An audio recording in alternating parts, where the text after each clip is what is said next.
हुंड्रू का जलप्रपात। सामान्यतः यात्रा वृत्तांत में पारंपरिक रूप से महत्वपूर्ण धार्मिक और सांस्कृतिक स्थानों का वर्णन किया जाता है। यात्रा वृत्तांत में जनरली क्या किया जाता है, पारंपरिक रूप से जो भी धार्मिक और सांस्कृतिक स्थान है उसका वर्णन यात्रा वृत्तांत में। यात्रा वृत्तांत में क्या होता है कि कहीं कोई यात्री होता है जो कहीं जाता है, वही उस यात्रा के दौरान जो भी चीज़ वह अंकित करता है अपने माइंड में, उस पर लिखा हुआ जो भी उसकी मेमोरी रहती है उस यात्रा से, वही यात्रा वृत्तांत होता है। उसकी ये कहानी यात्रा वृत्तांत है। हुंड्रू का जलप्रपात आदिवासी संस्कृति की विशिष्टता को उभारने वाला यात्रा वृत्तांत। इस दृष्टि से पाठ उल्लेखनीय है। पहाड़ है, नदी, जंगल की सुंदरता के साथ ही उस इलाके में आसानी से उपलब्ध अभ्रक और कोयले की खदानों का भी क्या है, वर्णन है। यानी प्रकृति के साथ ही मनुष्य की जिजीविका और श्रम की महत्ता का भी संयोजन है। पाठ में बहुलवादी संस्कृति, पाठ में क्या है, बहुलवादी संस्कृति सामासिक संस्कृति के प्रति विश्वास प्रकट किया गया है। झरने की सुंदरता और प्राकृतिक दृश्यों का विशिष्टता के उद्घाटन से पाठ रोचक बन गया है। इसमें सुंदरता, प्राकृतिक दृश्यों की विशिष्टता का वर्णन किया गया है। जंगल, नदी, पहाड़ आदि की सुंदरता का वर्णन है। उस इलाके में उपलब्ध अभ्रक और कोयले की खदानों का वर्णन है। यानी प्रकृति के साथ मनुष्य की जिजीविका मतलब जीने की लालसा, और श्रम की महत्ता मतलब परिश्रम की महत्ता का, दोनों का महत्व का, दोनों का संयोजन है। पाठ में बहुलवादी संस्कृति मतलब सामासिक संस्कृति। बहुलवादी मतलब बहुत सारे संस्कृति का एक साथ मिलन होकर रहना के प्रति विश्वास प्रकट किया गया है। ये हुंड्रू जलप्रपात है।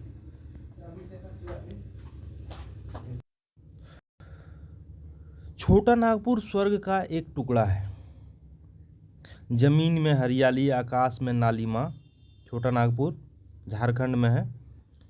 तो जमीन की हरियाली, आकाश में नीलिमा मतलब नीलापन। पग पग पर पहाड़ों को देखकर धरती भी उबड़ खाबड़ ऊंची हो गई है। उबड़ खाबड़ धरती है छोटा नागपुर के पठारी क्षेत्र में। तीव्र धारा और गंदले पानी के साथ नदियां बलखाती बह रही है। नदी भी बह रही है। ऊंचे मैदानों में की छाती चीरी है जिन्होंने, यह नदी जो है ऊंची मैदानों की क्या की है, छाती चीरी। ऊंची मैदान मतलब पठारी मैदानों को की छाती चीरी है, मतलब छाती चीरी मतलब उस मैदान से होकर गुजरी हुई नदी ऊंची ऊंची मैदानों से होकर पर्वतों के का अंतर फोड़ा है। पर्वतों का अंतर फोड़ा है ना। झाड़ी झुरमुटों, पेड़ पौधों, लता गुल्मों के साथ जंगल अपनी जगह पर आबाद है।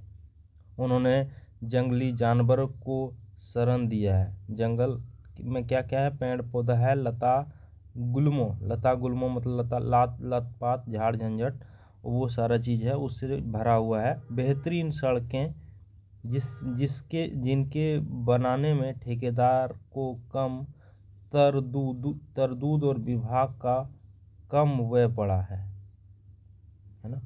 बेहतरीन सड़कें जिनके बनाने में ठेकेदारों मतलब कॉन्ट्रैक्टर को कम तरदूद और विभाग का खर्च कम पड़ा है। सांप की तरह भागी जा रही है। यह जो सड़क है सांप की तरह टेढ़ी मेढ़ी है। उन्हीं के साथ कुछ सवारी भी पैदल मुसाफिर भी द्रुत गति से चले जा रहे हैं। द्रुत गति मतलब धीरे धीरे गति से चले जा रहे हैं, है ना। क्या कर रहे हैं, द्रुत गति से चले जा रहे हैं, है ना। कठिनाई से द्रुत गति मतलब तेज चाल से चले जा रहे हैं। आइए पहले हार्ड वर्ड देखते हैं। नीलिमा मतलब नीलापन, श्यामलता, तरदूद मतलब कठिनाई या परेशानी से, तरदूद मतलब कठिनाई और परेशानी से, द्रुत गति तेज चाल, गुलजार मतलब प्रफुल्लित खिला हुआ, बाग मतलब बगीचा, अवर्णीय मतलब जिसका वर्णन नहीं हो सके, दर्शनीय मतलब देखने लायक, विस्मित विस्मित मतलब आश्चर्यचकित, साध्य लक्ष्य, विभीषिका मतलब संकट, त्रासदी, भय, उद्गम स्थान वह स्थान जहाँ से नदियाँ निकलती है, विलीन मतलब लुप्त, और दुसावर मतलब कठिन और मुश्किल। ठीक है,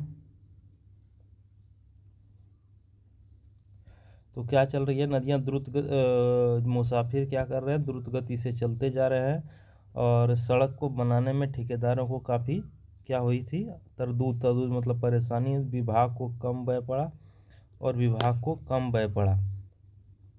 इस तरह से सांप की तरह ये सड़क है टेढ़ी मेढ़ी। धरती पर आदिवासी का नृत्य हो रहा है। धरती पर क्या हो रहा है, अगला पैराग्राफ में है, धरती पर आदिवासियों का नाच हो रहा है। आसमान में बादल आँख मिचौनी खेल रहे हैं। बादल आता है, फिर धूप आता है, फिर कभी बादल आता है, कभी धूप आता है। तो से धूप छिटपुट धूप आता जाता है, यानी बादल का दिन है। जन जन के कंठ पर मादक गीत की सृष्टि हो रही है, जिनसे पहाड़ और मैदान क्या कर रहे हैं, गीत से गूंज रहे हैं। लोग गा रहे हैं, वहाँ के लोग जंगल जानवरों की आवाज़ के साथ जंगल का कोना कोना बोल रहा है। विचित्र विचित्र की पक्षियों के चहकने से पेड़ की शाखा गुलजार, गुलजार मतलब प्रफुल्लित है। सुंदर जलवायु, ये वर्णन है। मनहर वातावरण, हवा धीरे धीरे डोलती है तो अपने साथ फूलों की सुरभि बिखेरती चली है। बादल धीरे धीरे बरसते हैं, है ना, सुरभि मतलब खूबसूरती, बिखेरती चली है, बादल धीरे धीरे बरसते हैं, उनसे स्वस्थ शरीर और सुंदर स्वास्थ्य का वरदान मिलता है ना। जो बादल धीरे धीरे बरसते हैं तो उनसे क्या मिलता है, स्वस्थ शरीर और सुंदर स्वास्थ्य का वरदान मिलता है। नदियाँ कल कल छल छल स्वर में बहती है तो किनारे पर रहने वाले को अमृत बांटती है। जो नदी के किनारे रहते हैं उसे प्यास बुझाती है, अमृत बांटती है। झरने सतत झर झर कर आँखों की तरी और नमी कल्पना की सुंदर खुराक, है ना। झरना भी झरझर, आँखों की तरी और नमी कल्पना को सुंदर खुराक, चित्त को स्वच्छता और पवित्रता प्रदान कर, मतलब मन प्रफुल्लित हो रहा है, चित्त को शांति मिल रहा है, शरीर बड़ा ही आनंदमयी है ना। कल्पना को सुंदर खुराक, खुराक मतलब दवाई, एक तरह से कल्पना जो हमारे अंदर की चेतना है, कल्पना है, उसको अच्छा कल्पना दे रही है, अच्छा इमेजिनेशन डाल रही है। इमेजिनेशन जिसको बोलते हैं, इमेजिन करने की क्षमता। चित्त को स्वच्छता और पवित्रता। अब है कोयले, खानों में कोयला और अबरक, जंगल में तरह तरह की लकड़ी, फूल फुनगियों नाचती तितलियाँ, फल भार से झुके जा रहे हैं। फल भार से क्या हो रहे हैं, झुके जा रहे हैं। अब शोभा संपन्न अवर्णीय घाटियाँ, सुषमा की दर्शनीय नदियाँ, हरितिमा वाले मनमोहक मैदान, मन पर जादू जैसा असर करने वाले पर्वत, मस्त निवासी, इन सब के साथ यह छोटा नागपुर, यानी पूरा छोटा नागपुर का वर्णन है कि यहाँ कोयला है, यहाँ अबरक है, यहाँ लकड़ियाँ तरह तरह की है, फूल फनगुनियाँ और नाचती तितलियाँ भी है, फल से भी यहाँ पेड़ झुके हुए हैं। शोभा संपन्न अवर्णीय, घाटी, घाटी मतलब होता है दो पहाड़ों के बीच का हुआ गैप जो होता है, एक पहाड़ जैसे कि दो पहाड़ के बीच में जो गैप होता है उसे घाटी बोलते हैं। जैसे ऐसे फिर इस तरह से होता है ना, ऐसे करके ऐसे, तो ये जो इस टाइप से जो होता है उसके बीच वाला जो पहाड़, एक पहाड़ से दूसरे पहाड़ के पिक के बीच में जो बीच में घाटी होती है उसी को बोलते हैं। अब चलिए, छोटा नागपुर का वर्णन हो गया। अगला है, एक और पृथ्वी अपने अपने कोष को उगल रही है। एक और वहाँ वर्णन किया जा रहा है, एक दिशा में पृथ्वी अपने कोष को उगल रही है। कोष मतलब भंडार को उगल रही है, तो कोयला बनकर लोगों के घरों में सोना ला रहा, तो वह कोयला बनकर लोगों के घरों में सोना ला रहा है।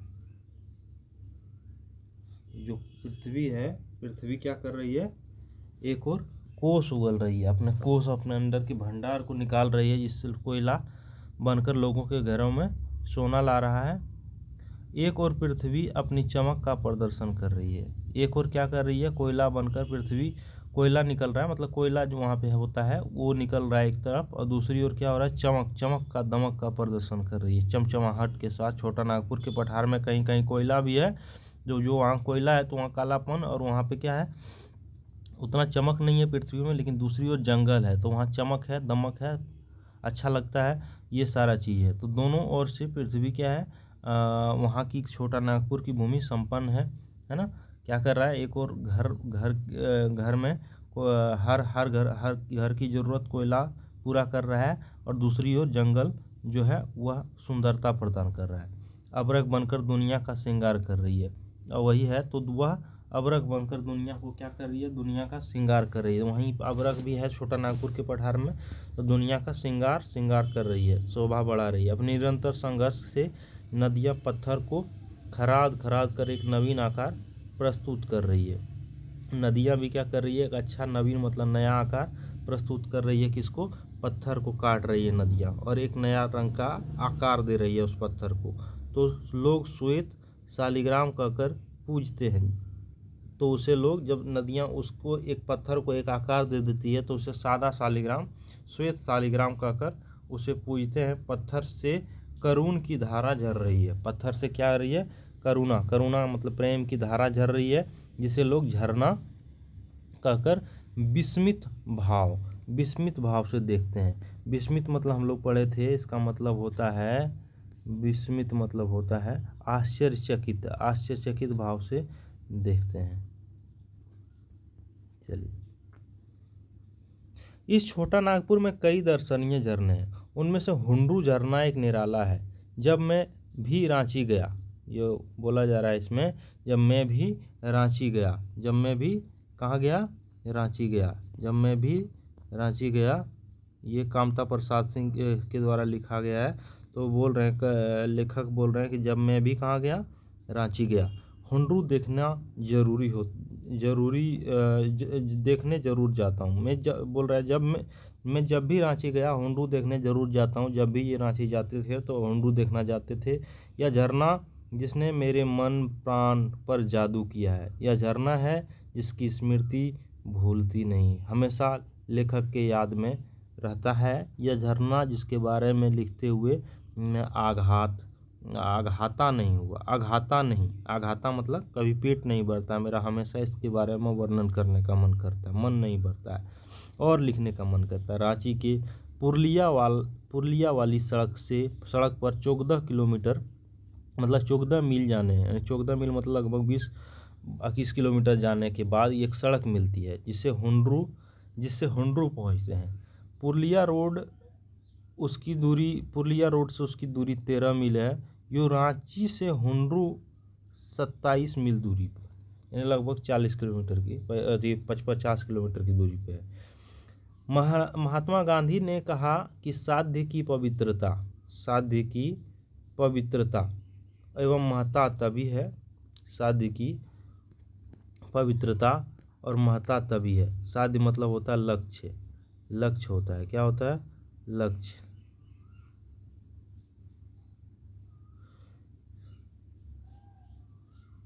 जब उसका साधन जिससे वह पूरा किया जा रहा है उस लक्ष्य को, वह महान हो। महान मंजिल पर पहुंचने के लिए मार्ग भी महान होना चाहिए। जैसे हुंडरू का झरना, वैसा उसका मार्ग भी है जहां से वह आता है। रांची से चलने वाले मुसाफिर को झरना पहुंचने तक ऐसे सुंदर मैदान मिलते हैं कि वहां थोड़ी ठहरकर टहलने की इच्छा होती है। अच्छा मैदान मिलते हैं, ऐसे जंगल दिखाई पड़ते हैं जिनकी विभीषिका से शायद बाघ भी डर लगता है। बड़ा भयंकर जंगल है, बीच बीच में पहाड़ी, उस पर झाड़ी, सब दर्शनीय एवं सब वर्णनीय। क्योंकि महीना अगस्त का था, इसलिए धान की क्यारियाँ की न्यारी हरियाली थी, धान की रुपाई हुई थी और बड़ा सुंदर लग रहा था। बलखाती मतलब नाचती हुई सड़कें जिस पर चलने का आनंद आए, सड़क टेढ़ा मेढ़ा था, उस पर चलने का आनंद आए। पथरीली जमीन और पत्थर की छाती चीरती बहने वाली पतली नदी जिसके देखने में आनंद आए। पेड़ों पर चहकती चिड़ियाँ, जिनकी चहक सुनने में आनंद आए, सब मिलकर आनंद को कई गुना बढ़ा रहे हैं। मतलब पेड़ों पर चहकती चिड़ियाँ, इनकी चहक जो बड़ा सुंदर लगता है, उसको सुनने में लेखक को आनंद आ रहा है, सब मिलकर आनंद को कई गुना हुंडरू का बढ़ा रहा है। हवा यूं डोल रही है जैसे सलाह लेकर डोल रही हो, है ना। सलाह, जैसे मानो ऐसे ऐसे हवा डोल रही है, हवा यूं धीरे धीरे चल रही है, ऐसे मानो कि मेरा सलाह लेके चल रही है। छोटा नागपुर के निवासी की सादगी के अवतार और गरीबी की मूर्ति, जिसके रहन सहन का 100% कला बस्ती, जिसमें रहन सहन की 100% कला बस्ती। वहाँ के लोग बड़ा ही सादगी है से भरे हैं। सादगी मतलब एकदम सीधा साधा जीवन जीते हैं, उतना टिप टॉप वाला ज़िंदगी नहीं है उनका। मार्ग में यूं खड़े थे जैसे मेरा स्वागत कर रहे हो। मकई के पौधे कहीं कहीं अगल बगल में यूं लहरा रहे थे जैसे यहाँ रहने वालों की किस्मत लहरा रही हो। मकई का पौधा बड़ा सुंदर था वहाँ पे, मकई, है ना। इस प्रकार मार्ग का दर्शन का आनंद लेते हुए हम हुंडरू के पास पहुँचे। एक बार मन ही मन मैंने झरने को प्रणाम किया। लेखक क्या करते हैं, झरने को आदर कर रहे हैं, प्रणाम कर रहे हैं। पहाड़ों पर पानी का यह अजीब लीला है, जिसका मुकाबला ना रामलीला करे न रासलीला। पानी का इस प्रकार उछलना कूदना, धूमधाम मचाना, उसकी यह आवाज़ जैसे 10-5 हाथी एक बार चिंगाड़ रहे हों। पानी इस प्रकार से आवाज़ कर रहा है, उछल कूद रहा है, जैसे मानो हाथी की आवाज़ आ रही हो। जैसे 10-5 ट्रेन के इंजन एक साथ आवाज़ कर रहे हो, ऐसा आवाज़ कर रहा है वो झरना का पानी, वो झरना। हाँ, जैसे एक साथ कई हवाई जहाज चक्कर काट रहे हो, जैसे कई सशस्त्र नाग एक साथ फन फैलाकर फुफकार रहे हो। पहुंचने के साथ यात्री के कानों में ऐसी ही आवाज़ पड़ती है। बड़ा सुंदर वर्णन कर रहे हैं कि किस तरह से आवाज़ झरना का आ रहा है, मानो जैसे ट्रेन की आवाज़ 10-20 ट्रेन की आवाज़ है, जिस 10-20 हवाई जहाज़ की आवाज़ एक साथ आ रही है, इस प्रकार से वो वर्णन है। अब झरना देखने लगा। वातावरण की पवित्रता ऐसी मालूम होता है मानो हम देवलोक के समीप पहुंच गए। हाँ, यह युग युग से पानी का आघात है। पत्थर को बर्दाश्त है। यूं एक प्रकार से यह पत्थर की क्षमता का प्रदर्शन है। क्या है, बोल रहे हैं कि क्या यह युग मतलब बहुत दिनों से यह पानी का प्रहार, आघात मतलब प्रहार है, जो पत्थर बर्दाश्त कर रहा है, या पत्थर की क्षमता का प्रदर्शन। कितना दिन से यह पत्थर इसकी आघात को, पानी के आघात को बर्दाश्त कर रहा है, जो ऊपर से झरना गिर रहा है, उस पत्थर का वर्णन कर रहे हैं। पर एक पत्थर ऐसा भी है जिसकी छाती को चीरकर पानी निकलता है। यूं एक प्रकार से यह जल की क्षमता का प्रदर्शन है, जिसके सामने पत्थर भी मात है। हाँ, पत्थर मात है करुणा के सामने। करुणा मतलब प्रेम के सामने। पत्थर क्या है, मात है, उसकी छाती चीरते हुए, यानी उसकी पत्थर के बीचों बीच वह झरना गिर रहा है फाड़ते हुए।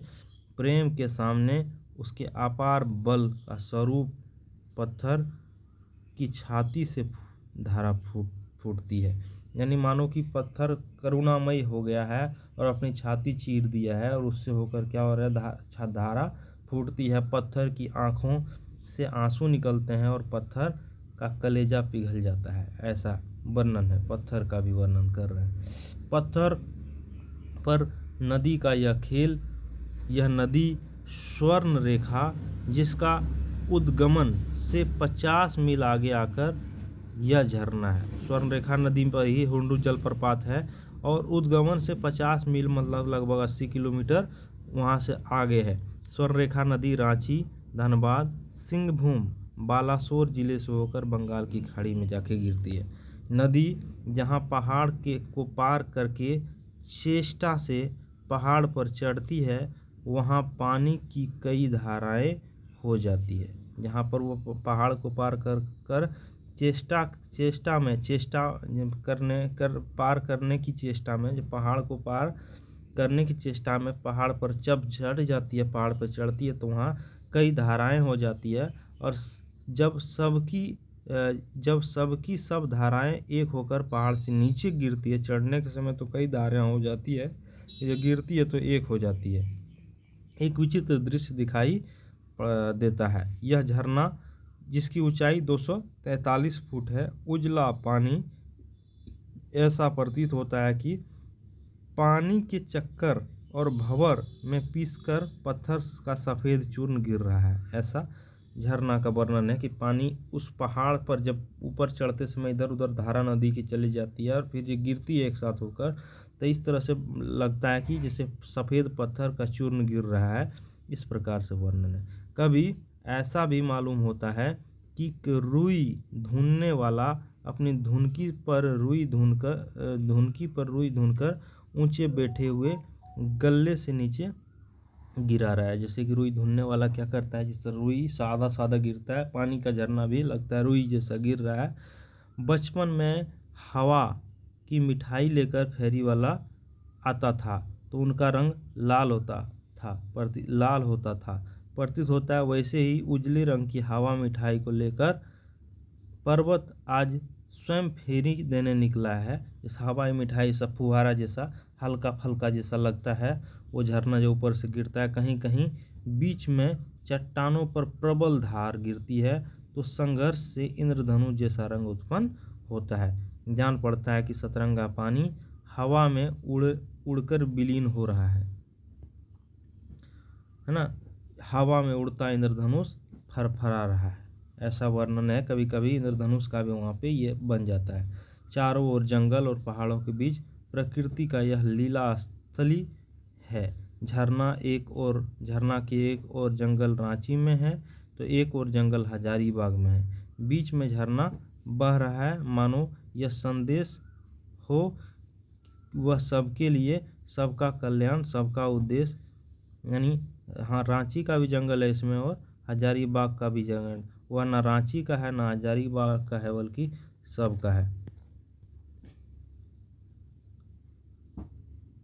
बड़े झरनों की बगल में 1 इंच मोटी धारा ऊपर से नीचे धीरे धीरे पत्थर पर उतर रही है, जैसे महादेव जी पर कोई भक्त दूध चढ़ा रहा है। उस प्रकार से झरना क्या कर रहा है, झरना के बगल से 1 इंच मोटी धारा ऊपर से नीचे धीरे धीरे पत्थर पर क्या कर रही है, उतर रही है, जैसे महादेव जी पर कोई दूध चढ़ा रहा है। नीचे जहाँ घनघोर धारा गिरती है वहाँ पानी करीब 20 फुट ऊपर उछलता है।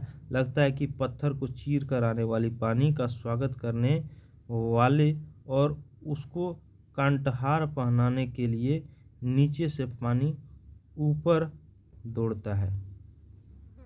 यानी लगता है कि पत्थर को चीर कर आने वाले पानी का स्वागत करने वाले और उसको कंठहार पहनाने के लिए पानी नीचे से ऊपर दौड़ता है। मेरे प्रिय मित्र कहते हैं कि शिवजी की बारात शायद इसी राह से गुजरी थी। उसका स्वागत करने को पत्थर ने गुलाब पास का प्रबंध किया था और वही गुलाब पास शाश्वत होकर अभी भी झरझरा रहा है। मेरे मित्र कहते हैं कि शिवजी का बारात शायद इसी राह से गुजर रहा था और उसके स्वागत करने के लिए गुलाब पास का प्रबंध किया गया था। वही गुलाब पास शाश्वत होकर अभी झरझरा रहा है, ऐसा उनका मित्र बोल रहा है। स्वयं झरने से भी ज़्यादा खूबसूरत मालूम होता है झरने के आगे की घाटी का दृश्य। पहाड़ों के बीच में एक पतली सी नदी बहती जाती है, जैसे थर्मामीटर में एक पतला पारा हो। आगे एक पहाड़ मालूम होता है। ज्ञात होता है कि पहाड़ नदी को ललकार रहा है कि यहाँ से तुम किस प्रकार पार होकर मेरे आगे जा सकोगे तो जानूं। यहाँ पर नदी यूं दिखाई देती है जैसे नदी के इर्द गिर्द पत्थर का अंबार लगाकर उस पर झाड़ी उगाई गई हो। ये नदी का वर्णन है जो आगे जो है स्वयं झरना से भी ज़्यादा खूबसूरत मालूम होता हुआ स्वयं झरने से भी ज़्यादा खूबसूरत मालूम होता है झरने के आगे की घाटी का दृश्य। झरने के आगे की घाटी का दृश्य मतलब दो पहाड़ों के बीच का जो वो स्थान है, जो घाटी है, पहाड़ों के बीच से क्या हो रही है, एक पतली सी नदी बहती है, जैसे मानो थर्मामीटर में जैसे पारा, पतला पारा होता है। आगे भी एक पहाड़ मालूम होता है। ज्ञात होता है कि पहाड़ों को ललकार रहा है, यहाँ से तुम किस प्रकार पार होकर मेरे आगे पहाड़ क्या कर रहा है, मानो नदी को ललकार रहा है कि तुम यहाँ से आगे कैसे जाओगे। नदी पर यहाँ नदी यूं दिखाई देती है जैसे नदी के इर्द गिर्द पत्थर का अंबार मतलब ढेरा, बहुत सारा पत्थर लगाकर उस पर झाड़ियाँ उगाई गई हो। मतलब अगल बगल बहुत सारा झाड़ी है, नदी के आसपास पत्थर है, पत्थर में झाड़ियाँ उगाई है अगल बगल पत्थर के बीच में। प्रकृति का यह प्रकृति या परमात्मा ने अपने हाथों से यह सब किया होगा, अन्यथा मनुष्य जाति में इतनी सामर्थ्यता कहाँ। ये प्रकृति का ही तो देन है। सैकड़ों वर्षों से भी मानव के प्रयत्नों से शोभा का इस विशाल वैभव की संतुष्टि कठिन है। मतलब ऐसा तो भगवान ही बना सकते हैं और वही बनाए हैं। पहाड़ के ऊपर एक पतली सी पगडंडी मतलब टेढ़ी मेढ़ी रास्ता नीचे गई है, उसके सहारे हम भी कई बार नीचे गए हैं और नीचे जाकर हम अनिमेष कुछ देर इस शोभा को अपनी आँखों की प्यास, इस शोभा से अपनी आँखों की प्यास बुझाते हैं। यह शोभा, यह छटा, यह दृश्य इतना बड़ा प्रपात जहाँ 243 फुट से पानी नीचे गिरता है, बीच बीच में चट्टानों की वजह से हुंडरू की शोभा बिखर जाती है। पानी कुछ पीलापन लिए हुए है और यूं सरहराता हुआ गिरता है कि कुछ भयंकर मालूम पड़ता है। जोन्हे में जहाँ पानी गिरता है बिल्कुल सफ़ेद है, यह भयंकरता भी उसमें नहीं है, वह मधुर्य और कोमलता से ओत-प्रोत जान पड़ता है। क्या बोला जा रहा है कि 243 फीट से यह पानी गिरता है, बीच में चट्टान की वजह से हुंडरू की शोभा और ज़्यादा क्या हो जाती है, बिखर जाती है। और शोभा बिखर जाती है मतलब शोभा बढ़ जाती है। पानी कुछ पीलापन लिए हुए सरहराता गिरता है। क्या होता है, पीलापन लिए हुए कुछ सरहरा गिरता है, कुछ भयंकर मालूम पड़ता है। जोन्हे में जहाँ पानी गिरता है, बिल्कुल जहाँ पानी जिस जगह पे गिरता है वह बहुत सफ़ेद है, यह भयंकरता भी उनमें नहीं है। और यह भयंकरता जो उतना ऊपर से गिरता है या उनमें उस जिस जगह पे गिरता है साथ वहाँ सफ़ेद है, बिल्कुल नहीं है। वह मधुर और कोमल से ओतप्रोत जान पड़ता है जहाँ पे पानी गिर रहा है। यहाँ पानी निरंतर संघर्ष के साथ चट्टानों पर गिरता हुआ मानो आग की सृष्टि करता है, जहाँ धुआं बराबर ऊपर उड़ता रहता है। इस तरह से जो ऊपर से बहुत ऊंचा से पानी गिर रहा है तो मानो ऐसे आग की सृष्टि, आग से तुलना किया गया जो धुआं बराबर और उसके फुवारे से धुआं की कल्पना की गई है। हुंडरू का पानी कहीं सांप की तरह चक्कर काटता है तो कहीं हिरन की तरह छलांग भरता है, कहीं बाघ की तरह गरजता हुआ नीचे गिरता है। तो सारा पानी एक जगह सिमट कर जहाँ नीचे गिरता है उस जगह इसका रूप बहुत विशाल और भयंकर हो गया है। यह जगह हाथी भी जाए तो धारा के साथ कहाँ चला जाए इसका मिलना मुश्किल है ना। तो बड़ा ही तेज धारा है और कहीं क्या है, हुंडरू का पानी कहीं सांप की तरह चक्कर काटता है तो छलांग भरता है हिरन की तरफ, कहीं तेज चलता है तो कहीं घूमता हुआ सांप की तरह चलता है। तो ऐसा वर्णन किया जा रहा है, इतना तेज धारा है कि वहाँ पे हाथी भी चला जाए तो कहाँ चला जाए इसका पता नहीं। इसके बाद धीरे धीरे मंथर मतलब धीरे गति से पानी नदी के रूप में देखने के लिए दिन रात दर्शन नदी इसी तरह इसके बाद धीरे धीरे मंथर गति से इसका पानी नदी के रूप में देखने के लिए दिन रात दर्शनार्थियों का तांता लगा रहता है। उसके बाद वो नदी के रूप ले लेती है और यहाँ डिस्ट्रिक्ट बोर्ड की एक और बंगला बनवा दिया गया है, लेकिन खाने पीने का सामान का यहाँ अभाव है। हुंड्रू प्रपात की भीड़ और चीज़ों का अभाव देखकर ख्याल आया कि यहाँ लोग सचमुच अव्यवहारिक हैं। अगर अव्यवहारिक हैं मतलब अनप्रैक्टिकल हैं। अगर किसी दूसरी जगह में ऐसी झरना होता तो वहाँ के लोग इसके पास दुकान वगैरह सजाकर अपनी आय और दूसरों के लिए सुविधा का व्यवस्था करते हैं, लेकिन यहाँ पे वो ऐसा है नहीं। वहाँ के लोग अव्यवहारिक हैं। व्यवहारिक हैं मतलब जैसे दुनियादारी में चल रहा है, जहाँ टूरिस्ट प्लेस है वहाँ पे क्या है कि टूरिस्ट प्लेस पे क्या है कि जनरली दुकानें उकानें, लेकिन उस जगह पे ऐसा नहीं है। वहाँ लोग अभी भी सुविधा खाने पीने रहने ये सारा चीज़ का नहीं है, जबकि वहाँ आय का अच्छा स्रोत हो सकता है। लेकिन ऐसा अगर अन्य जगह पे रहता तो शायद वैसा ही होता, लेकिन इस जगह पे व्यवहारिक नहीं, अव्यवहारिक है।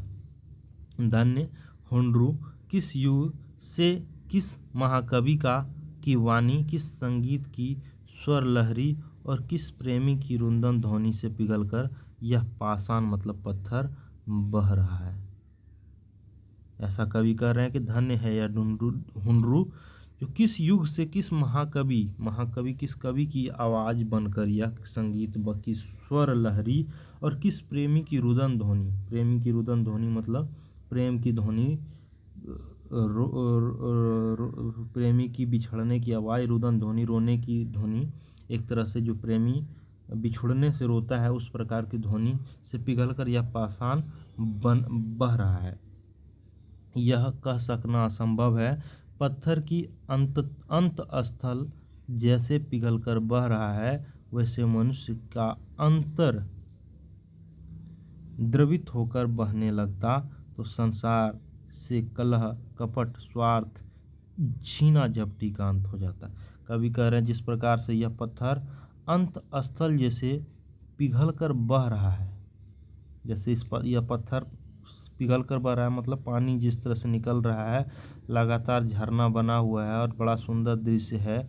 और इस प्रकार से कवि इससे वर्णन कर रहे हैं कि यदि मनुष्य अंदर से द्रवित होकर बहने लगता तो संसार की जो भी अंदर का सारा इमोशन अगर निकाल देता आदमी, अंदर की सारी मनुष्य क्या करता, भावना प्रकट कर देता उसके अंदर की भावना को, तो शायद अंतर्द्रवित होकर अगर मानव भी उसी तरह से करता तो शायद जो संसार में झीना झपटी है, कपट है, ये सारा कलह मिट जाता। यहाँ दो तरह के पत्थर देखने को आए, एक पत्थर जिसका अंतर फोड़कर विशाल झरना झर रहा है, यानी जिसका छाती चीरता हुआ झरना आ रहा है। एक पत्थर क्या कर रहा है, एक वह पत्थर है जिस पर ना जाने किस युग से पानी की धारा नीचे धारा गिर रही है ना, ऊपर से धारा गिर रही है। एक पत्थर सह रहा है, दूसरा पत्थर अपना सीना चीर के उससे ये झरना निकला है उसका।